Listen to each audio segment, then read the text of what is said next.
శ్రీ వరాహలక్ష్మీ నరసింహస్వామి ఆలయ అధికారులు కీలక ప్రకటన చేశారు. చందనోత్సవం, రథోత్సవం ఆన్లైన్ టికెట్ల విక్రయం లింక్ సాంకేతిక లోపంతో నిలిచిపోవడంతో అధికారులు చర్యలు చేపట్టారు. ఐటీ నిపుణుల సహాయంతో లింక్ను అందుబాటులోకి తెచ్చారు. ఆన్లైన్ చందనోత్సవం, దర్శనం ఆన్లైన్ టికెట్ల లింకును అందుబాటులోకి తెచ్చినట్టు ఆలయ అధికారులు తెలిపారు. భక్తులు ఈ అవకాశాన్ని సద్వినియోగం చేసుకోవాలని తెలిపారు. సంబంధించి అన్ని ఏర్పాట్లు ఇంచుమించుగా పూర్తి కావచ్చాయి. క్యూ లైన్లు ఏవైతే ఉన్నాయో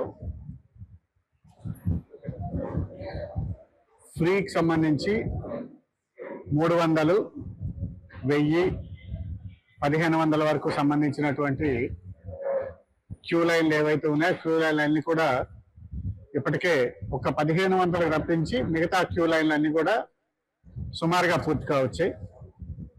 ఈ రోజు నుంచే ఆన్లైన్ టికెట్లు 1000 రూపాయలు, అదేవిధంగా 300 రూపాయల టికెట్లకు సంబంధించి ఆన్లైన్ నుంచి ఈ రోజు ఇవ్వటం మొదలైంది. చాలా మంది ఇప్పటికే తీసుకోవటం అనేది స్టార్ట్ చేశారు.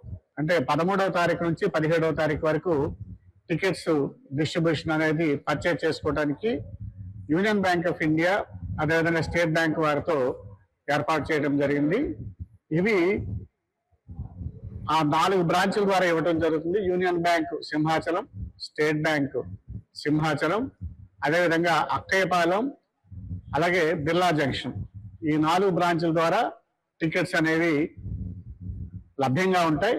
భక్తులందరూ కూడా దీనికి సంబంధించి టికెట్లు తీసుకునవలసిందిగా తెలియజేయడం అయింది. దయచేసి దళారులు నమ్మకండి.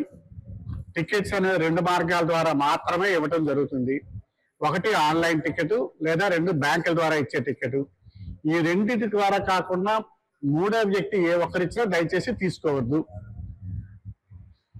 ఇప్పటికే మా నోటీస్కి వచ్చింది, కొంతమంది దళారులు కొంతమంది ఫేక్ టికెట్లు, ఫేక్ డూప్లికేట్ టికెట్స్ ఇవ్వడానికి ప్రయత్నం చేస్తున్నారని కింద సంవత్సరం ఇటువంటి చాలా సార్లు వార్తలు రావడం జరిగింది. ఈ సందర్భంగా అందరికీ తెలియజేయడం ఏంటంటే, దయచేసి ఇటువంటి వార్తలు నమ్మద్దు, పుకారులు నమ్మద్దు.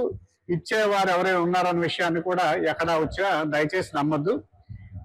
తిరుమల తిరుపతి దేవస్థానం నుంచి వారు కూడా పట్టు వస్త్రాలు సమర్పించడం జరుగుతుంది.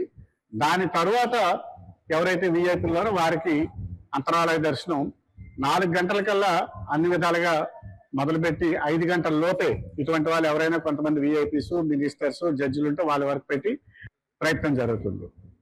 ఇక మిగతా ఎవరైతే భక్తులు, సామాన్య భక్తులు ఎవరైతే ఉన్నారో ఫ్రీ లైన్ లో ఉన్నవారు కానీ, 300 రూపాయల టికెట్ల వారు కానీ, వాళ్ళందరూ కూడా ఉదయం 3 గంటల నుంచే వారికి ఒకసారి ఫౌండర్ ఫ్యామిలీ వెళ్ళేసిన తర్వాత సైమల్టేనియస్ గా వీళ్ళకి దర్శనాలు అనేవి ఎలవ్ చేయడం జరుగుతుంది. అంటే దీని అర్థం ఎవరైతే సామాన్య భక్తులు ఉన్నారో వారికి పెద్దపేట వేయడం జరుగుతుంది. 6 గంటల నుంచి 1500 రూపాయల టికెట్ల వారికి దర్శనానికి పెర్మిట్ చేయడం జరుగుతుంది. దీని అర్థం ఏంటంటే, ఎక్కువ ధరకి టికెట్ కొనుక్కున్నంత మాత్రాన ఎర్లీగా దర్శనం అవుతుంది అనేది అపోహ మాత్రమే.